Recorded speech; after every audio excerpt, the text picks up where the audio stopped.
Welcome to Sputnik, orbiting the world with me, George Galloway. And me, Gayatri. Events are moving in the USA, as elsewhere, at a frantic pace.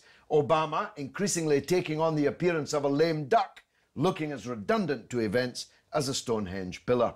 A memory of what once was, or rather, could have been. The go-to person in America is now Hillary Rodham Clinton, shaping up for a dynastic rematch with Jeb Bush, brother of the genius George W., son of the sinister George H.W. Our good friend Stacy Herbert has been dodging the bullets fired by the increasingly militarised police over there.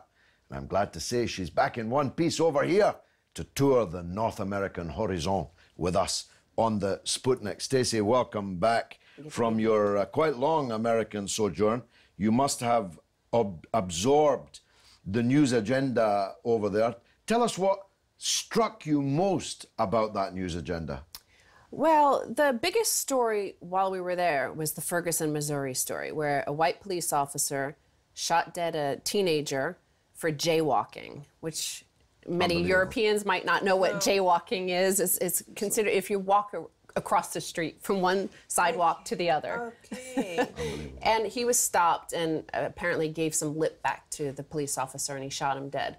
But the thing that was remarkable about it is, yes, there is a race issue across the United States always, but this unified people in terms of the shock at the military-looking response. Yeah, they were done up like special forces. Yeah, well, exactly. And they had military vehicles.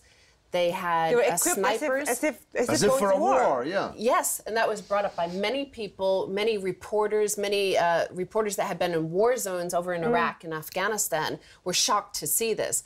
Now, many Americans were not aware. Since 2005, the Department of Homeland Security has given $4.5 billion in grants for local governments, state governments, city governments across the United States to purchase former military equipment from the Pentagon. It's a program called 1033. They've bought 12,000 bayonets. Bayonets? Policemen with bayonets. Wait, I thought that was, the last time I ever heard of that was like the U.S. Civil War. But they also bought MRAPs, which are these mine-resistant, ambush-protected vehicles, i.e. to protect from IEDs. Brevard County in Florida, which is home only to 500,000 people, they've bought 8 Apache helicopters, the Boeing AD-64Ds. So those are attack helicopters. 8. So Boris Johnson's water cannon looks like a minuscule... A pea shooter Exactly. compared to that. Well, exactly. But it's an issue. People, it was shocking to see. People across the political spectrum were shocked to see this. So it wasn't just a question in Missouri then. I had put it down to overzealous police chiefs in Missouri, but it seems like it's a national issue. In the specific location of Ferguson, Missouri, there was the race issue. But it's a black place, yeah, Ferguson? Yeah, 67% of the population is African American. The police force there is entirely white. So you can't deny that that was an issue there. However, you know, you were talking about the political race for president in 2016. I think you're going to see more of this civil liberties is going to be on the table in that election. And you saw the 2 front runners. I know you said Bush in there, but I think that's not going to happen. Jeb Bush has formed a private equity firm investing in oil and natural gas, as many seem to be doing these days. But on the national stage, I think the 2 main contenders are going to be Hillary Clinton and Rand Paul. Those are the 2 that also issued, you know, powerful statements about Ferguson, Missouri, actually, and they both mentioned race. Rand Paul said that anybody who denies that this is a race issue is, you know, deluding themselves. Yeah. And he said, but the more important issue for everybody across America is the civil liberties. Here we are militarily occupied. It looks like a military occupation. And, police forces are supposed to protect the population from criminals, not occupy them. Now, this dominated the news. I'm thinking, therefore, that Britain didn't occupy much news in the United States. You were making the point that in America, you could forget the rest of the world exists. You really can. I mean, the outside world does not exist. Other than they do focus on terrorist stories, but you don't even know. They don't even really focus on where it is in the world. It's the Middle East. Yeah. Whether it's Libya, Syria, or Iraq, they just say the Middle East over there. But they never talk about Europe. Europe does not factor in, especially the UK does not factor in. Nobody, you never. I forgot you existed here. But despite the special relation. Yeah. Well, it's a special relationship, which is one way. It's the kind of special relationship Miss Lewinsky had with President Clinton, which brings me to, I take your point about Jeb Bush. Not so sure that Jeb will not run, and if he runs, I'm sure that he'll win the nomination, I mean, not necessarily the presidency. But let's focus on Hillary for a minute. Bill Clinton back in the White House, albeit this time unlicensed to play with the interns. Hillary very much wearing the trousers. She must be a strong front runner. Yes, even on Fox News, they're saying Hillary is going to be next president. She's in Iowa this coming week. And of course, that's where she famously lost to Barack Obama in the primaries. Nobody had heard of him before then. She's there this week at the Harkin Steak Fry, which is the event for, as you do. for the Democrat. She's with President Clinton. His favorability ratings are very good, so people love him in America, and they remember that was the last good times we had in America when the economy was still strong, before the housing bubble collapsed, before the stock market bubbles, the NASDAQ and the Dow Jones collapse. So I think he's more of a positive this time, and he learned from the mistakes he made during the last season on the on the stump for So Hillary. if Bill's not a problem, and if being a woman, therefore, would seem to be her last hurdle, if you like, is America, having had now a black president, ready for a woman president? Yeah, I mean, 2008, remember the big issue for the Republican Party at that time was the issue of gay marriage and things like that. That's over. It's been decided. The Republican political apparatus doesn't even want to talk about it anymore. They know it's a vote loser on the national stage. It might in local areas, but it's the Supreme Court has said, that you can't do this. You also have the legalization of marijuana going on all across the U.S. That. So that's a huge shock to me. Amazing. So gunning down black people in Missouri, but at the same time legalizing marijuana across the states. Yeah, exactly. But, I think that's Rand Paul. This is why I think he could actually be a contender against Hillary Clinton. Well, let's talk about him. He's the son of, now a senator, the son of his father, who also ran for president last time. Ron Paul. Yeah. Ron Paul was running as a libertarian, right wing, but with some left wing positions vis-a-vis the war and so on. How different are Rand Paul and Ron Paul? Well, remember, Ron Paul won a lot of the primary votes based on the millennial young people voting. I think the important thing at this juncture, remember, just this week, as we begin the new school year in America, less than 50% of the students are white. So we're becoming a different nation. That old Republican, white, evangelical vote, Protestant. that's a losing bet for the future. Rand Paul comes from Kentucky. He's a senator for Kentucky. It's, part of the South and part of the deep South of, racism. He spoke out very well in Time magazine. He wrote a piece about that not only do we need to stop this militarization and foreign wars, but we have a problem with racism. Just like Nixon took us, opened the relationship with China, I think it's going to need somebody like a Rand Paul, a Southerner, a Republican, an evangelical sort that's going to come out and say, like, this, we need to move on beyond this. This is a post-racial sort of society for real. Big money would be behind Bush against him because the military-industrial complex can't like Rand Paul because he doesn't want to fight wars around the world. Jeb Bush has the magic name. What makes you so sure that he's not going to throw his hat in the ring? I think Bush, he's just set up a private equity firm. He's told everybody that he's not running. When you're in the United States, nobody, the Fox News, none of the news channels were covering Bush. He's not even considered at this point. It was all about Rand Paul. That's the name. You have, some of the other people like Paul Ryan. He was, remember, a vice presidential candidate last time. But well, again, he's more on that, religious issues guy, Paul Ryan. And I think it's beyond that now. Yeah. So the culture wars are over in that sense. Well, the culture wars will never be over. There's always those issues. But I think the culture wars that the Republicans were fighting in a different, millennials are different. The browning of the population is no longer controlled by the white people as much. So I think the different issues, people are more liberal, progressive.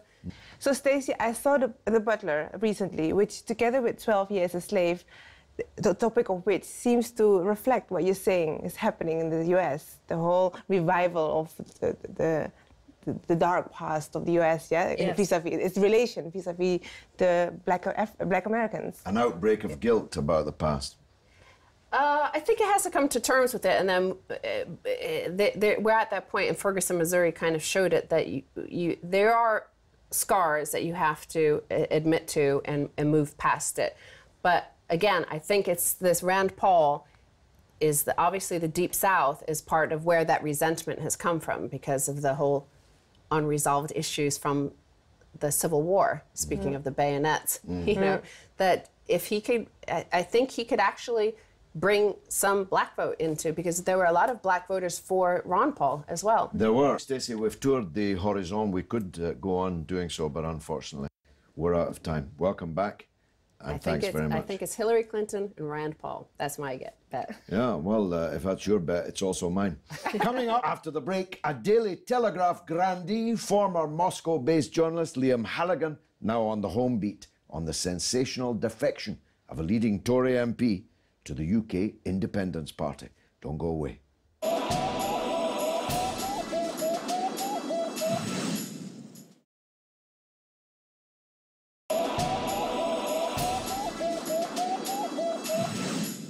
Welcome back to Sputnik.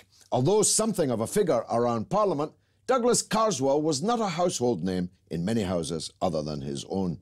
He is now, by the simple and honourable step of crossing the floor and resigning from Parliament, all in the one manoeuvre. Douglas Carswell is now poised to win the most sensational by-election victory since, well, my husband in Bradford West.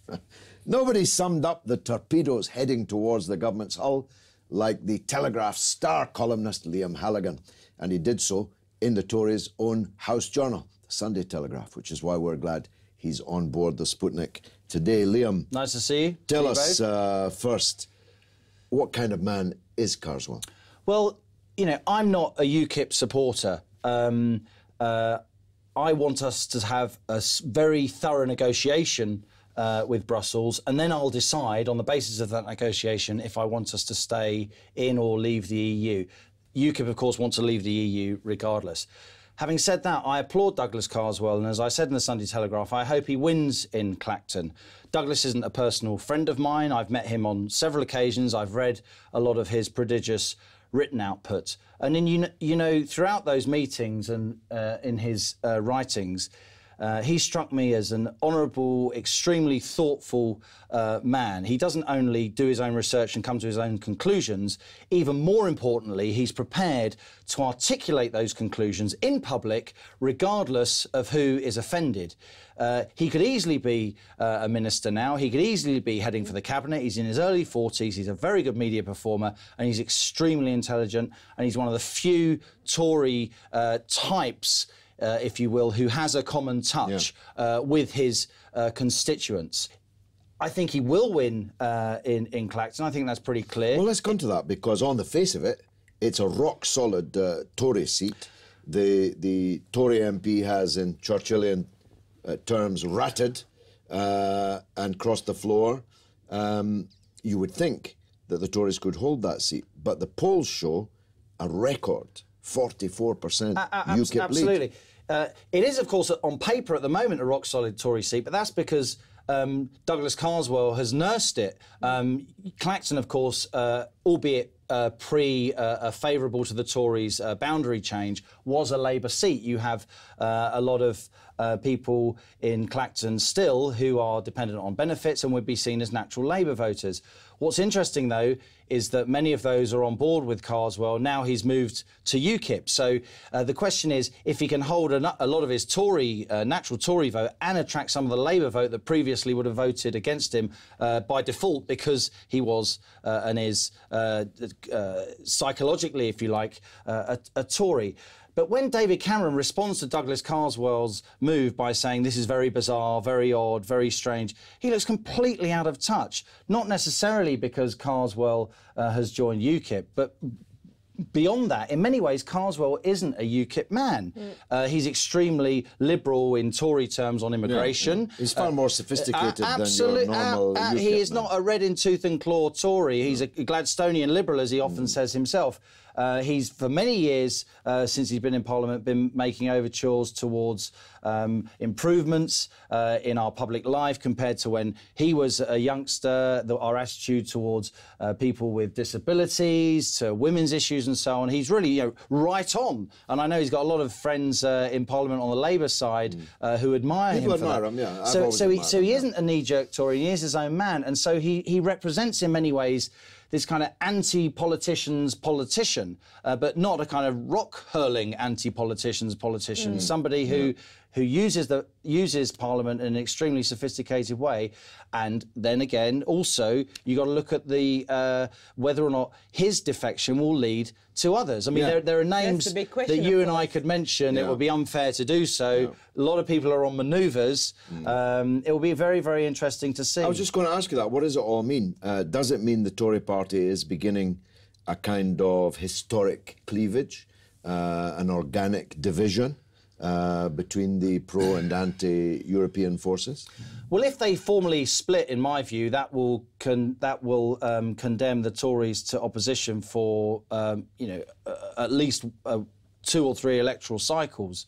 I think what it means, and you can see it already from what Number 10 is briefing, is that David Cameron will be pushed more and more towards what Douglas Carswell's previous colleagues on the Tory benches want. Of course, the likes of There's a limit to how far they can go. Sure, and it's a very, very subtle game, isn't it? There are many Tory backbenchers, of course, who are Eurosceptics, and of course they've had to be seen on the airwaves in recent days condemning Carswell, and it was an error, and he's misguided. I won't call him a traitor. We've known each other a long time, but I think he'll regret his decision. Of course, I have to say that in public, but they know that what he's done has catalysed Number 10, and now you have Cameron's minions briefing that, he may actually, the position was he will negotiate and then campaign to stay in, but now he's saying he'll negotiate, and if he doesn't like the outcome of the negotiation, he may even campaign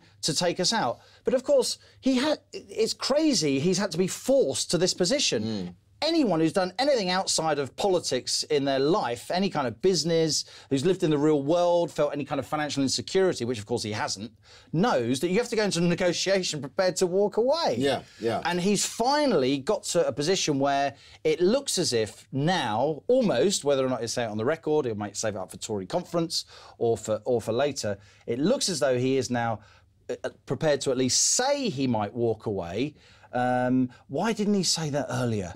And it would look so much more convincing if he hadn't had to have been dragged to this position, kicking and screaming by fear, frankly, because of what Douglas Carswell has done and what others may do in the light of his almost certain electoral success in Clacton. You know this, even if you won't openly concede it. The history, all hitherto, is the history of class struggle. Now, the British ruling class... Oh, we can talk about class if you want to. The capitalist class does not want to leave the European Union. It knows that it would be, if not beggared, then gravely harmed by leaving the European Union. So a Tory party cannot actually withdraw from the European Union. You know, I'm not sure that's true. That, with all respect to you, and I know you also say what you believe based on your research and so on.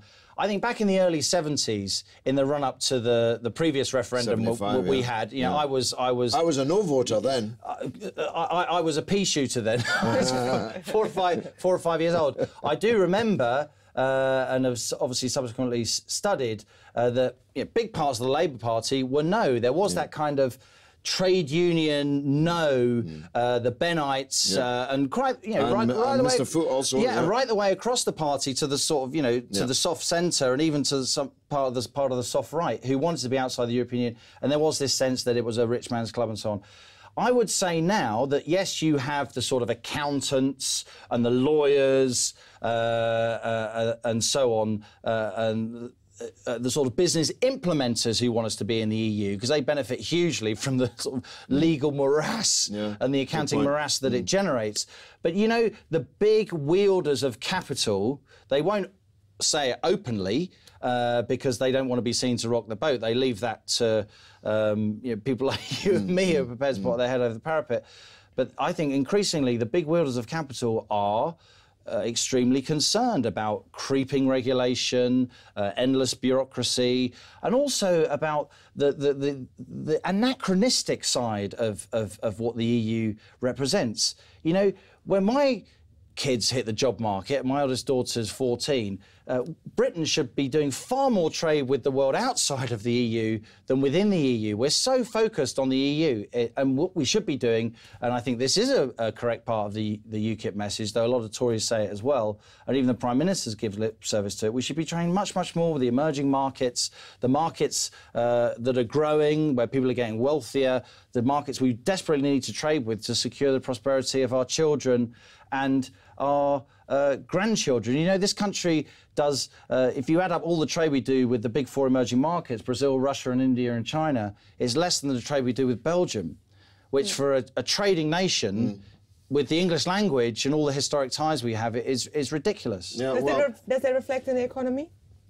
I think it does. I don't think we have an enormous balance of payments deficit, which is ridiculous given our place in the world culturally and economically, whereas the Germans are completely outclassing us on this front. The German economy, for all the difficulties it has, is far more future-proofed in terms of the markets it's won in the fast-growing countries, the emerging giants of the East. They make better things than they us. Do make better things. They do make better things than us. Well, maybe that's part of the problem. We've talked about what all this means for David Cameron. What does it mean for Nigel Farage? Will he be overshadowed slightly by a Carswell victory in whenever this by-election is? That's a real politician's question, isn't it? That's 4 or 5 moves ahead on the chessboard. I'm always thinking. Well, I think Nigel Farage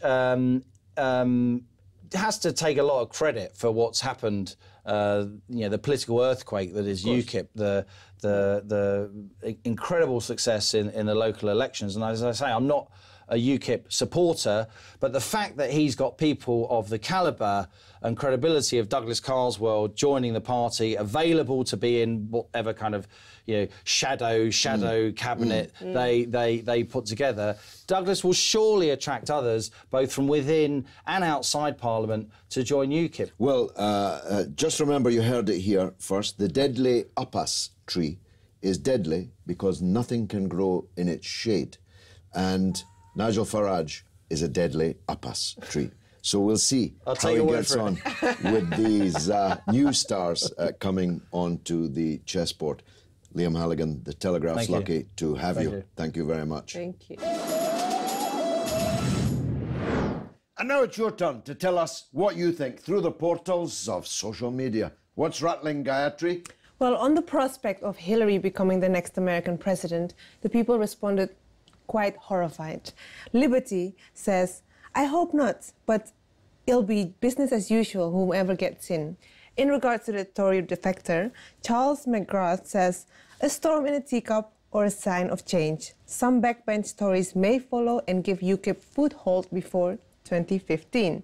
And I can't help but mention our beloved William Hague again, who answers, that peasant thought he'd start a revolt, yet backbenchers merely saw his deflection as revolting. And that's it for this week. Which sadly means that's the end of the show. Do please keep in touch with us on Twitter at RT_Sputnik, and on Facebook you can like us on Sputnik on Russia Today. It's goodbye from me, Gayatri. And from me, George Galloway. It's been marvellous.